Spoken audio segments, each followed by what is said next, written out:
안녕하세요. 제가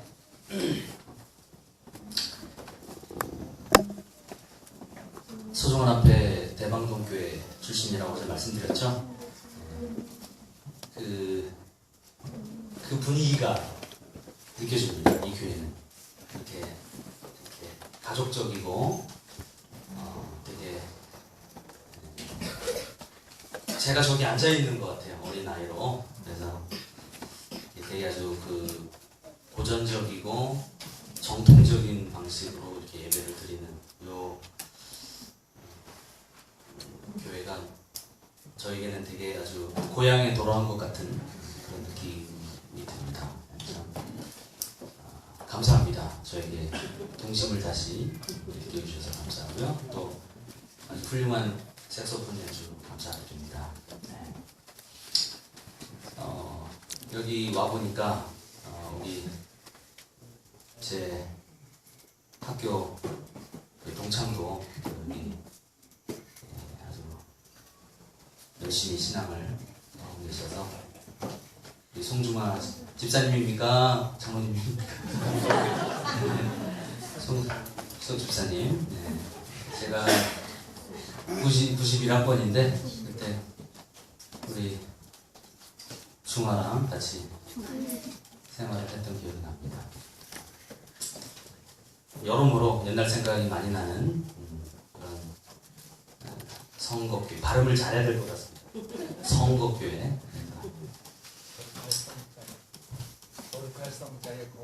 아주 이름이 기독교적인 기독교 냄새가 물씬 나는 교회였군요. 네. 너무 좋습니다. 제가 머릿속에 그렸던 교회랑 너무 다른 교회여서 좋은 쪽으로. 네. 그래서 참 희망이 있다라는 생각이 들고 또 여러분들의 얼굴의 미소 하나하나 속에서 또 그 희망을 발견할 수 있어서 하나님께 감사를 드립니다. 저는 목회자도 아니고 이렇게 정식으로 안수를 받은 사람도 아니고 실은 참 보잘것없는 사람인데 저에게도 이렇게 단을 또 허락해 주신 우리 수석 장로님과 우리 목사님께 감사를 드립니다. 오늘 제 말씀은 이제 포스트 모던 시대와 선교의 하이라이트입니다. 그러면 우리가 어떻게 누구에게 할 것인가 이 선교를 그 내용을 같이 보도록 하겠습니다. 이름하여 땅끝까지 이르러 내 증인 되리라 라는 제목으로 은혜를 같이 나누고자 합니다. 저는 여러분들도 아시다시피 사단법인 대륙선교회에서 선교사들을 가르치고 선교사들을 파송하는 일을 하고 있습니다. 기본적으로 대륙선교회는 중국, 캄보디아, 라오스, 터키, 요르단, 이집트, 호주 이렇게 여러 나라의 선교사들을 파송하고 있고 지금도 살렘동산에는 10명의 예비 선교사들이 올 여름 파송을 목표로 열심히 훈련을 받고 있습니다.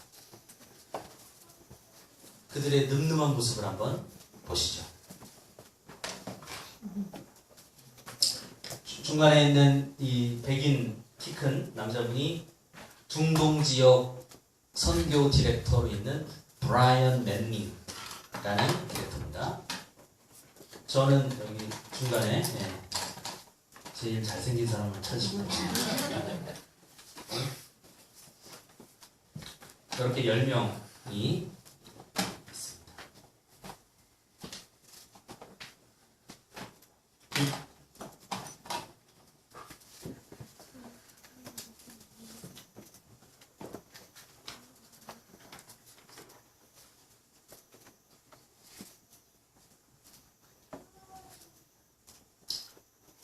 사진들을 많이 겹쳐놨는데 그게 잘 안 뜨네요. 죄송합니다. 한번 점검을 해봤어야 되는데 이것만 뜨네요. 넘어가겠습니다. 제가 되게 재미있는 사진을 많이 가져왔는데 아쉽네요. 지금 이 훈련받는 학생들이 이 학생들이 지금은 전라남도 해남 아세요? 땅끝마을이라고 알려져 있죠. 전라남도 해남 땅끝마을에서 조계종 광보사라는 절이 있습니다. 그 절에서 이번 주 목요일부터 내일까지 템플스테이를 하고 있습니다. 여기서 좀 기겁을 하시는 분들이 계실 텐데 선교사들의 덕목 중에 하나가 그 타 종교에 대한 이해와 타 종교를 존중하는 마음에서 출발하거든요. 그래서 여기 좀 장면들이 많이 있는데 이게 좀 아쉽네요. 이제 그 같이 바로 공양도 하고, 바로 공양 아세요? 이렇게 밥을 이렇게 자기가 떠서 먹고 물로 설거지를 해서 마시는, 이제 뭐 바로 공양도 하고 또 이렇게 수행법도 배우고 하면서 어떻게 하면 재림교회의 기별과 이 불교권 나라의 이런 민중들의 정서의 접점을 찾아볼 수 있을까? 그거를 고민하면서 지금 보내고 있습니다. 작년에는 이태원에 있는 이슬람의 그 모스크에 또 가서 예배에 참석도 했고요. 그래서 이 인원 중에 4명이 터키로 선교사로 파송됩니다. 그리고 2명은 라오스로, 1명은 캄보디아로, 그 다음에 나머지 3명은 중국으로, 이렇게 10명이 파송될 예정입니다. 이들을 위해 여러분들 기도 많이 해주시기 바랍니다. 어떻게? 이게 지금 그 법당에서 바로 공양을 하고 있는, 애들에게는 마냥 신기한가 봐요. 이런 모습들이. 그래서 이런 것들도 한번. 이 광보사의 주지 스님인 자황 스님은 개인적으로 제 구도자입니다. 제 구도자고 작년 11월 달에 처음 배웠고요. 그 이후로 저희 집회에 꾸준히 참석하고 계십니다. 여러분들 어떻게 상상이 가세요? 600명이 모인 대륙성교회 집회에 스님이 홀로 앉아있는 그 모습을 눈에 확 띄죠. 네? 수십 미터 밖에서도. 또 그분이 나오셔서 말씀도 좀 잠깐 주셨고 그때 그 다음에 저희가 갔을 때 안식일날 요 법당에서 예배도 드렸습니다. 예, 우리 찬송도 목적껏 부르고 또 이 일을 위해서도 여러분들 기도해 주시기 바랍니다. 제가 이 성곡교회 예배를 마치고 또 바로 해남으로 가야 됩니다. 가서 이들을 또 교육해야 되고 또 이 자왕 스님도 만나야 되고 많은 사람들이 저에게 묻습니다. 이들에게 어떠한 비전을 심어주어서 임지에 파송하느냐고. 저는 그때마다 이 성경절을 찾습니다. 여러분들 다 잘 아시는 성경절입니다. 넘겨도 될까요? 네, 이런 모습들. 네. 자, 우리 사도행전 1장 8절에 있는 말씀인데요. 우리 오늘 메인 텍스트입니다. 주제 성경절인데 다 같이 한번 읽어보도록 하겠습니다. 시작. 오직 성령이 너희에게 임하시면 너희가 권능을 받고 예루살렘과 온 유대와 사마리아와 땅 끝까지 이르러 내 증인이 되리라 하시니라. 저는 선교사들을 가르치고 있습니다만 해외 선교사로 나간 경험이 전무합니다. 그 흔한 1000명 선교사도 저는 다녀온 적이 없습니다.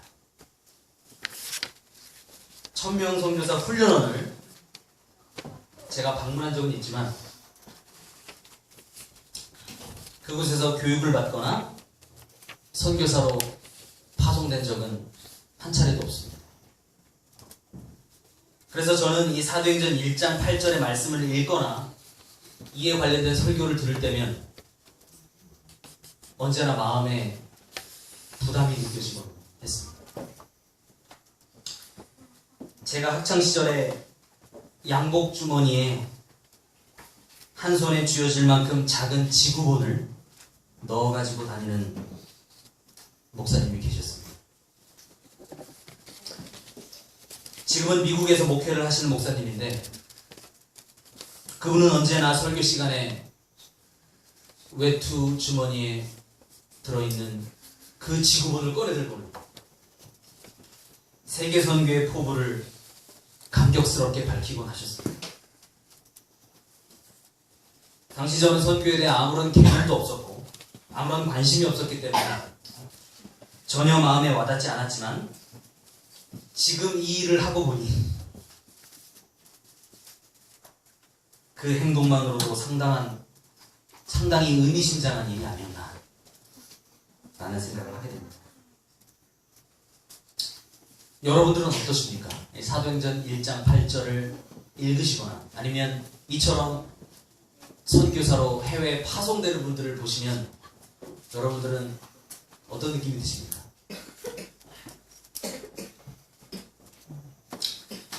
제가 읽은 성경절에서 땅끝은 어디인가? 우선 이 질문에 답을 하기 위해서는 오늘날 우리의 관념이 아닌 당시 이 말씀을 들은 유대인의 관념에서 땅끝은 어디였는지 먼저 알아야 됩니다. 시간을 거슬러 학창시절로 돌아가서 우리 사회과 구도를 한번 펼쳐보도록 하겠습니다. 다음 지도를 한번 보시죠. 문제입니다. 골든벨이에요. 우리 학생들. 이거 무슨 지도야? 예, 우리 목사님은 대동여 지도로 하셨습니다, 지금. 예, 우리 고등학교를 갓 졸업한 분들이 아주 사탐을 하신 분들이 아주 유리할 것 같은데. 이건 이름도 어려운 혼일강리역 대국대지도라는 이름이 참 어렵죠? 조선시대 태조 이방원이 그렸다고 알려져 있습니다. 상당히 오래된 지도죠. 세계 지도를 그린 건데요. 일부는 상상에 의해서, 일부는 또 여러 책들을 참고해 가면서 그림을 그렸다고 합니다.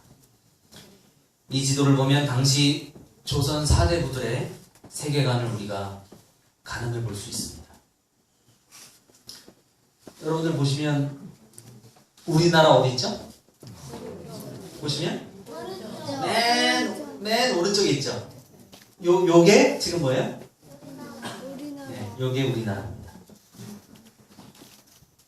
저기 제주도도 보이고 여기 대마도도 보이네요. 상대적으로 일본은 어떻게 그렸어요? 상당히 작게 그렸죠. 그렇죠? 우리 한국과 비율로 볼 때 어때요? 상당히 작게 그렸죠? 여러분들 맨 왼쪽에 있는 저건 뭔지 아십니까? 맨 왼쪽에 있는 거.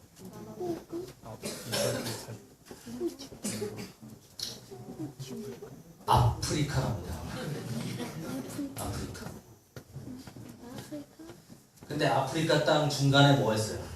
엄청나게 큰 호수가 있죠. 이 호수가 빅토리아 호수랍니다. 지금 실제로 아프리카 대륙이 있대요. 빅토리아 호수가. 근데 이 빅토리아 호수가 19세기 중반에 발견됐답니다. 서양인들에게. 따라서 태조 이방원이 이 지도를 그릴 때에는 전 세계의 빅토리아 호수를, 아프리카의 빅토리아 호수를 그린 최초의 지도랍니다. 세계 지도랍니다. 뭐 사실인지 과장인지는 잘 모르겠습니다. 어쨌든 빅토리아 호수랍니다. 그 위에 조그맣게 그려진 게 유럽입니다. 보시면 지중해도 보이죠? 제가 포인터가 없어가지고 조그맣게 여기 지중해고요.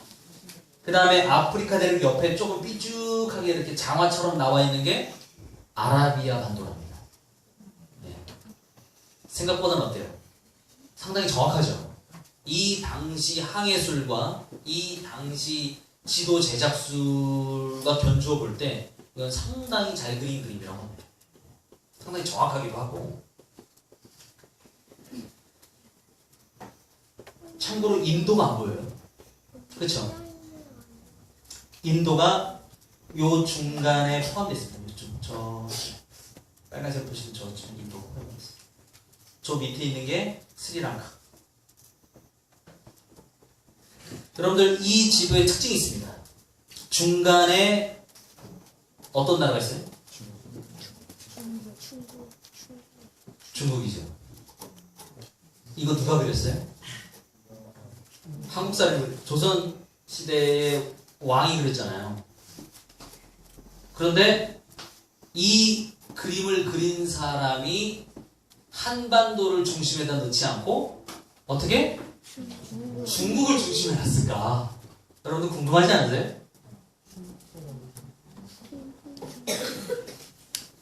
지도 중간에 무엇이 있느냐는 상당히 중요합니다. 이 강대상에도 여러분들 지도 보이세요? 지도 있죠, 여기도. 지도 중간에 뭐가 있어요?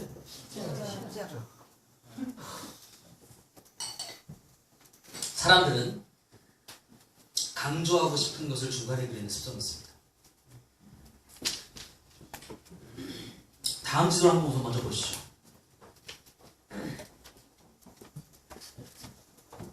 이 지도 뭔가 이상하지 않습니까? 세계가 거꾸로 그려져 있습니다. 이 지도는 남반구 사람들을 위해서 제작된 지도랍니다. 북반구 사람들에게는 생소할지 모르겠지만 남반구 사람들은 세계를 자기 중심으로 이해하기 때문에 이렇게 그린 거죠. 여러분들 지도 중심에 뭐가 있습니까? 오스트레일리아, 호주가 있습니다.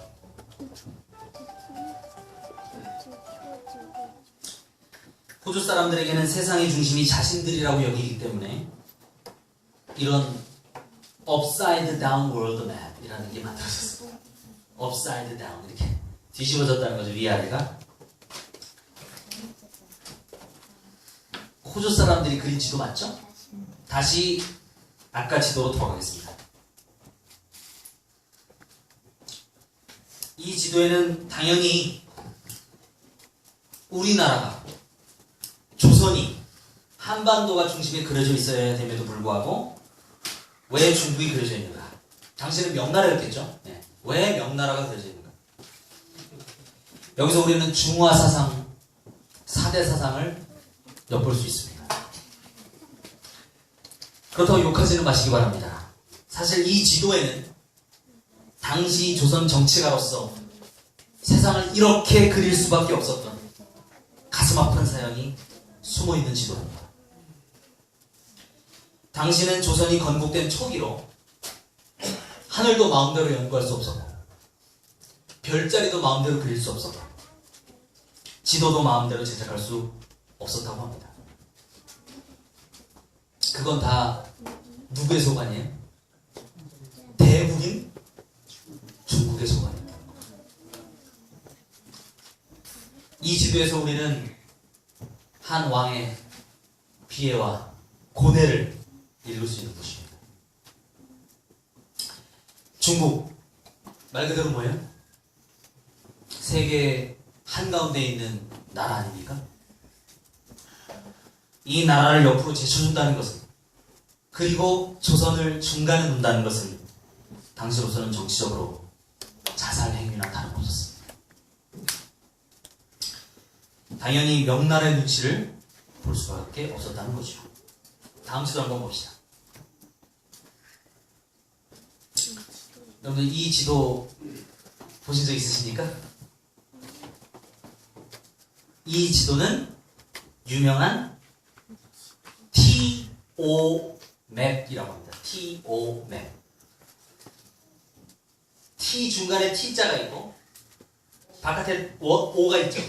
그래서 이걸 TO 맵이라고 합니다. 지금 뭐 다 라틴어로 써 있는데요. 이 TO 맵은 유럽의 최초의 지도입니다. 고지도죠, 고지도. 당시 근동의 세계관을, 근동과 유럽인들의 세계관을 엿볼 수 있는 지도입니다. 바깥에 큰 원이 그려져 있고 안에 T로 대륙을 3분하고 있습니다. 맨 위에 있는 대륙이 아시아입니다. 아시아 대륙. 거의 상상에 의해서 만들어진 지도죠. 그리고 왼쪽 아래가 유럽입니다. 유럽. 그리고 오른쪽 아래가 아프리카입니다. 이 세 개의 대륙으로 세계 지도를 다 끝냈어요. 어떤 대륙이 빠져있어요? 아메리카 대륙과 오세아니가 빠져있죠. 그렇죠? 항해술과 지도 제작법에 한계가 있었기 때문이기도 하지만 당시 사람들이 세계를 평면적으로, 세계가 둥글지 않고 평면이라고 이해하고 있었기 때문에 육로를 통해서 갈 수 있는 근거리만 간단하게 지도를 제작한 것입니다. 흥미로운 것은 아시아 종족을 센족, 유럽 종족을 야벳, 아프리카 종족을 한족이라고 써놓은 것도 재밌습니다. 그렇죠? 다음 지도 한번 보시죠. 이 지도는 클로버 맵이라고 합니다. 클로버 맵. 생기기 어떻게 생겼어요? 클로버처럼 생겼죠? 조금 더 자세한 지도인데 이 지도도 아까 보셨던 TO 맵을 기본으로 해서 그걸 기본으로 해서 만들어진 지도라고 합니다. 자, 이 지도는 꽃봉오리처럼 중심에 수술이 있고 방사형으로 세 개의 잎이 펼쳐져 있는 형태로 세계를 묘사했습니다. 여러분들 중앙에 보이십니까? 중앙에 뭐가 있어요? 중앙에 있는 게 예루살렘입니다. 오늘 저의 설교의 주제입니다. 예루살렘. 예루살렘이 지도의 중앙에 있습니다. 그리고 여러분들 보시기에 왼쪽으로 펼쳐진 게 유럽, 오른쪽으로 펼쳐진 게 아시아, 아래쪽으로 펼쳐진 게 아프리카입니다. 유럽인들의 당시 중세 유럽인들의 사고방식을 알 수 있습니다. 흥미로운 것은 여러분들 왼쪽 맨 밑에 아메리카 대륙이 있습니다. 신기하죠? 조그맣게 있잖아요, 저렇게. 네, 그러나 아메리카 대륙을 어떻게 형상화시키지 못했어요? 제대로 그려내지 못했죠. 자, 이 지도를 통해서 종교가 정치를 지배하고 있던 중세 때 사람들이 세계를 어떻게 인식했는지 우리는 알 수 있습니다. 자, 다시 성경적으로 한번 들어봅시다.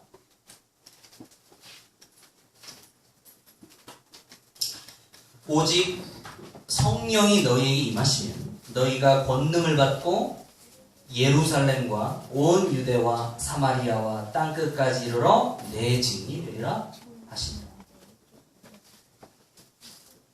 여러분들 순서를 한번 잘 눈여겨보십시오. 예루살렘과 유대와 사마리아와 땅끝까지로 이렇게 순차적으로 되어 있습니다. 그렇죠? 시작이 어디입니까? 예루살렘. 어디서 끝납니까? 땅끝에서 끝납니다. 여러분들 여기서 땅끝은 어디입니까? 유대인들의 사고에서 중심은 당연히 예루살렘일 것입니다. 그보다 지리적으로 더 벗어난 지역이 유대와 사마리아 지역일 것입니다. 그리고 가장 먼 곳이 아마 땅끝이었을 것입니다.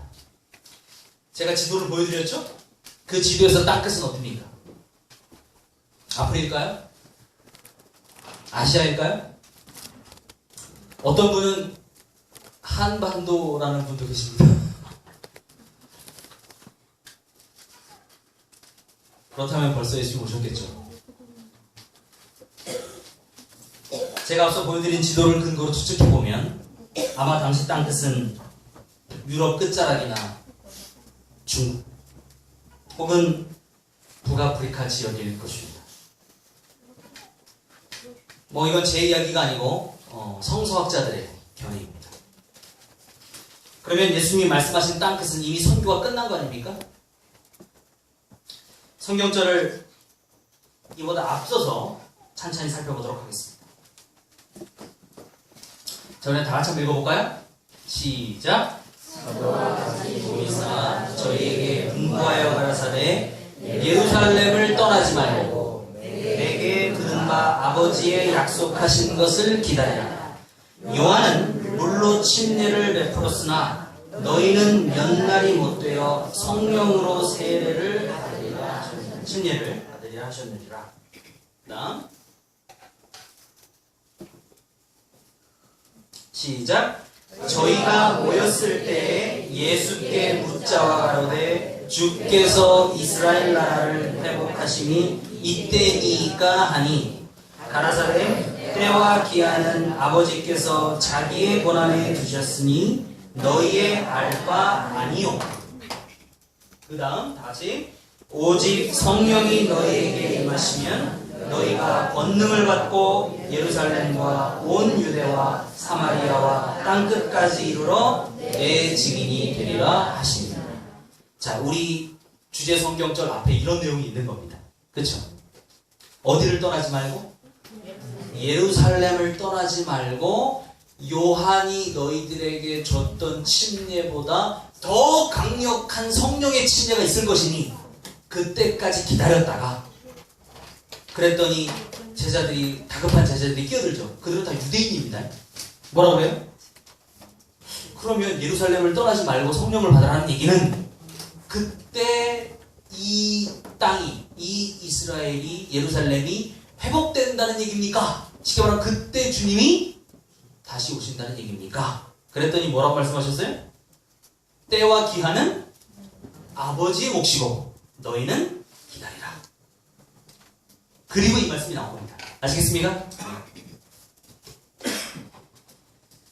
자, 그래서 요한이 우리에게 물로 줬던 침례로는 부족하고 성령의 침례, 즉 불의 침례가 필요하다는 것이 앞에 나와 있습니다.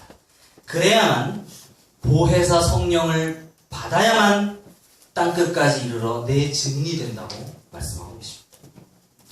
그렇다면 제자들은 성령을 받았습니까, 여러분? 받았죠? 언제 받았어요? 다음을 한번 보시겠습니다.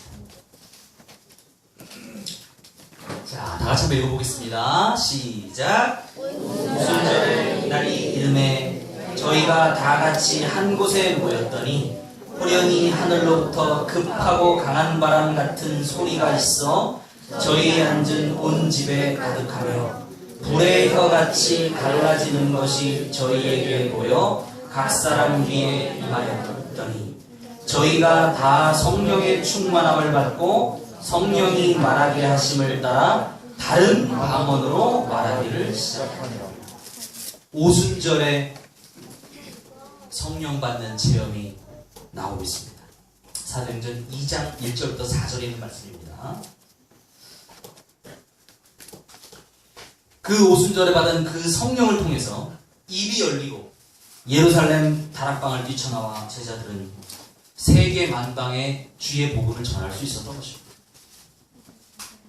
물론 여기서 세계 만방이라는 것도 당시 유대인들에게는 한정된 공간이었겠죠.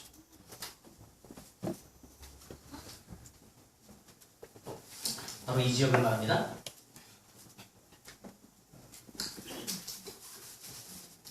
오늘날 우리에게 이 성경절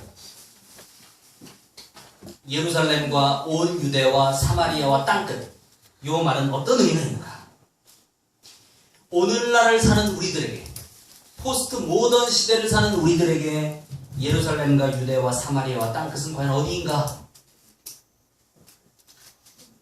여러분, 우리들에게 지리적 개념의 예루살렘은 더 이상 중요하지 않습니다. 예수님이 그들에게 말한 예루살렘은 이스라엘의 그 예루살렘이 맞았지만 21세기를 사는 우리들에게는 더 이상 물리적인 공간으로서의 예루살렘이 분명 아닐 것입니다. 맞습니까? 당시 예수님의 제자들은 모두 유대인들이었습니다. 주데오 크리스찬이라고 하죠. 유대인이면서 예수님을 믿는 크리스찬들이었다는 겁니다. 하지만 우리는 다 뭡니까? 우리는 유대인들이 아닙니다. 우리들은 영적 이스라엘이죠. 맞습니까? 네. 우리는 젠타일 크리스찬, 즉 이방이면서, 유대인이 아니면서 그리스도를 믿는 크리스찬들입니다. 우리들에게 이 지상명령은 따라서 예루살렘에서 출발하지 않습니다. 우리도 영적인 이스라엘이기 때문에 예루살렘도 영적인 예루살렘이 되어야 되는 거죠. 그러면 우리들 신앙의 중심은 어디일까요? 너희는 예루살렘을 떠나지 말고, 그래서 그 예루살렘은 우리에게 뭡니까? 뭐예요? 바로 제7일 안식일 예수 재림교회입니다. 제7일 안식일 예수 재림교회를 떠나지 마시기 바랍니다. 이곳에서 우리가 성령을 받아야 되기 때문에. 여러분들의 예루살렘은 뭡니까? 바로 이곳 선거교회. 여러분들은 선거교회를 떠나지 마시고 아버지 하나님께서 여러분들에게 약속하신 그 성령을 선물로 받으실 때까지 기다리시기 바랍니다.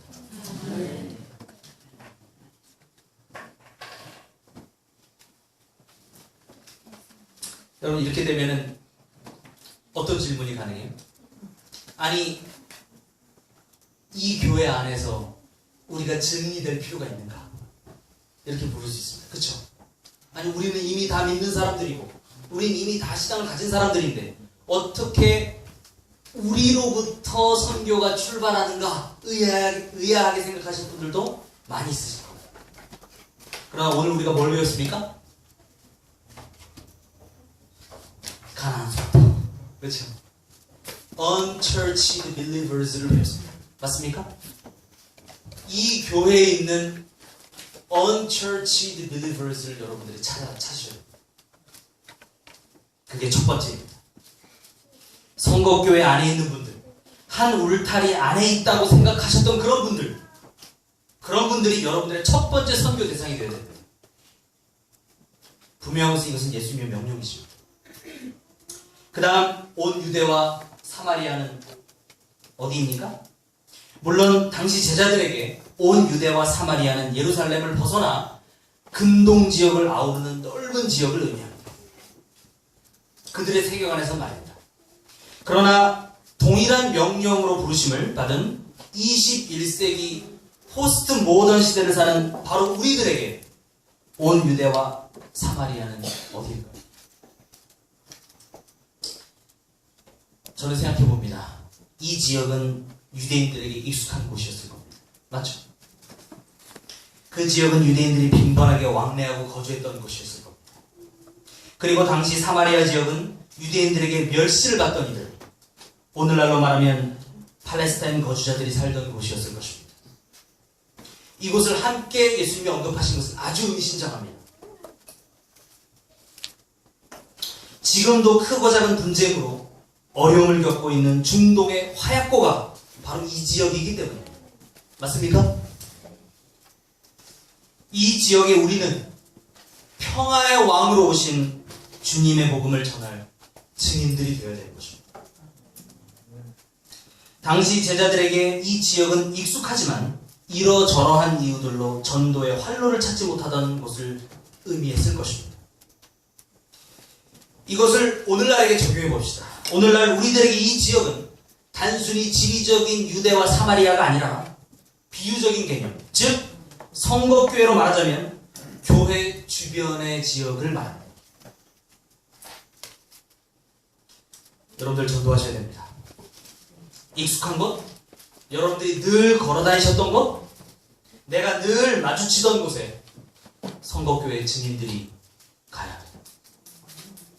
여러분들 사마리아로 가셔야 됩니다. 예수님은 이 산에서도 말고 예루살렘에서도 말고 너희가 아버지께 진정으로 예배할 때가 오겠다고 말씀하셨어요. 그것은 어떤 특정한 공간적 위치를 점유하고 있는 것이 아니라 우리의 마음의 거리를 얘기하고 있는 것입니다. 여러분들 이 사진 한번 보시기 바랍니다. 친숙하십니까? 살아가실 수 있겠습니까?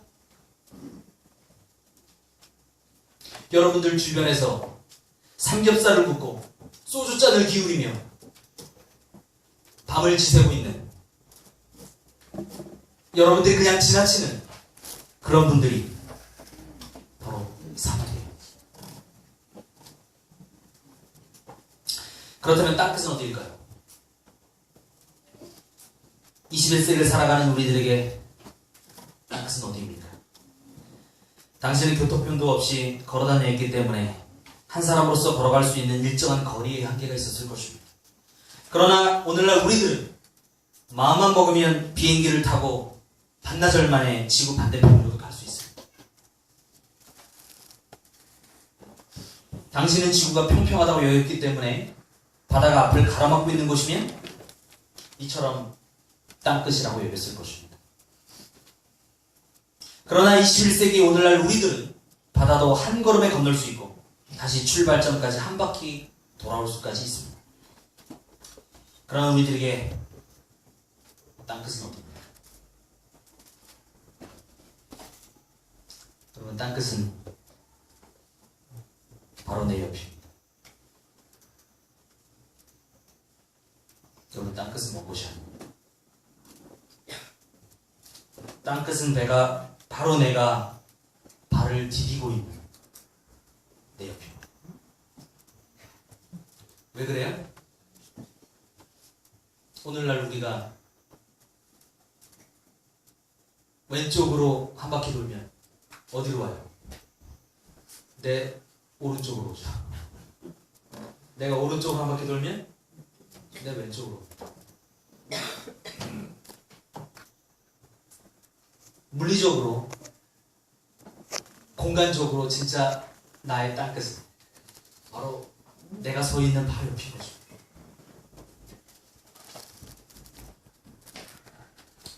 땅끝은 지금 선교사들이 훈련받고 있는 전라남도 해남이 아닙니다. 땅끝은 바로 내 옆입니다. 내가 내 옆을 땅끝으로 인식할 때 나는 주님의 증인이 될 수 있습니다. 그럼 우리는 언제까지 예수님의 증인이 되어야 할 것인가? 저는 이 설교를 할 때마다 많은 분들이 이 질문을 저에게 하는 것을 종종 들었습니다. 대체 우리 예수님은 언제 오시는가? 우리는 언제까지 예수님을 증인으로서 예수님을 증거해야 되는가? 땅끝까지 이름이 증거되면 재림이 온다고 했는데 과연 그때는 언제인가? 예수님은 재림의 때를 묻는 제자들에게 기하는 아버지께서 자기의 권한에 두셨으니 너희의 알 바 아니라고 말씀하셨죠. 우리들은 인간인지라 계속 재림의 때를 알려달라고 때를 쓰는 것 같습니다. 그런데 저는 땅끝이라는 말에서 또 다른 의미를 얻게 되었습니다. 땅끝은 헬라어로 에스카토스라는 뜻입니다.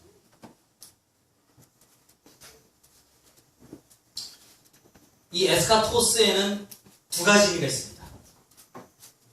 하나는 공간적인 끝입니다. 말 그대로 땅의 끝이라는 뜻이죠. 에스카토스. 우리가 말하는 땅끝의 그 에스카토스는 1차적인 의미로는 땅의 끝이지만 또 다른 하나의 의미는 시간적인 끝도 있습니다. 즉, 이 땅의 마지막 때까지 라는 뜻입니다. 그래서 우리가 알고 있듯이 신학에서 종말론을 영어로 에스카톨로지라고 하는 것입니다.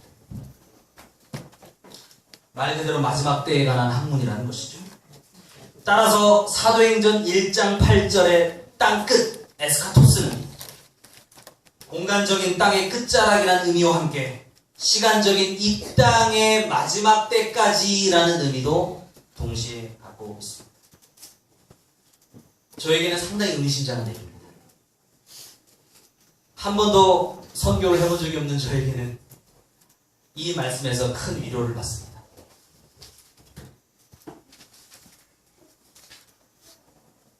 한 친구의 영상을 보여드리겠습니다. 요거 한번 클릭해 주시고요. 네.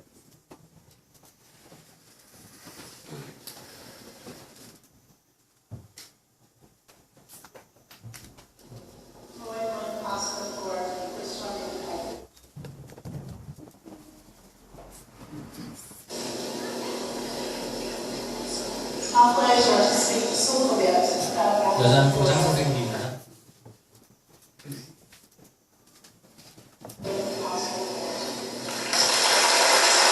후임 졸업을 해서 한 학생이 졸업 고별사를 낭송하고 있는 중입니다.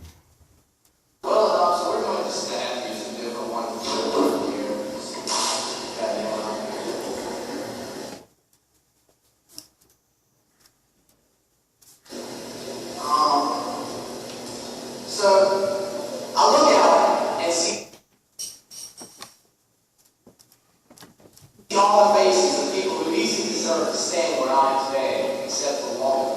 I'm just giving you. Your specialties are the same and they're different than mine. You are in heaven. Hallowed be thy name. Thy kingdom come.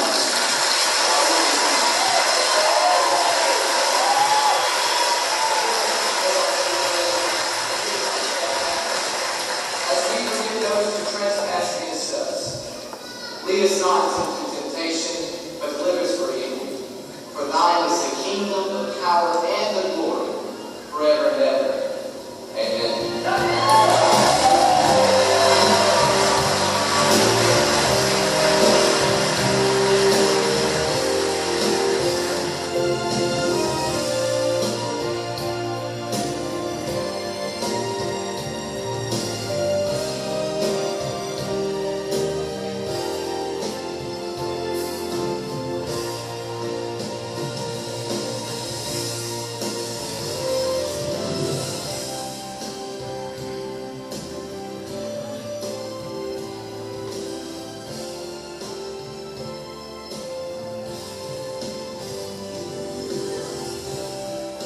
미국 전역에 인기 아주 유명해졌습니다. 이 사람이 이것 때문에.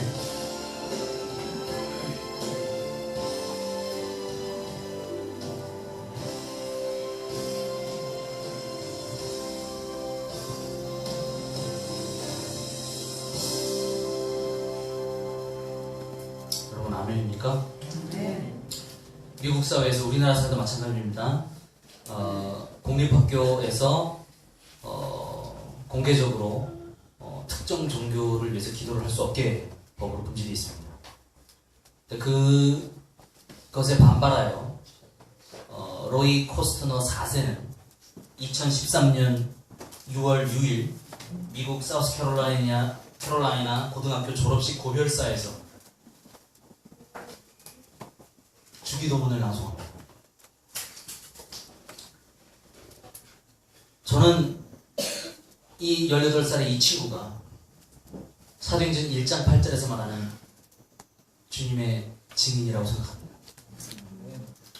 여러분들 주님의 증인이 되기 위해서 캄보디아나 터키나 중동으로 가실 필요가 없습니다. 여러분들에게 땅끝은 여러분 바로 옆입니다. 증인이 되시기 바랍니다.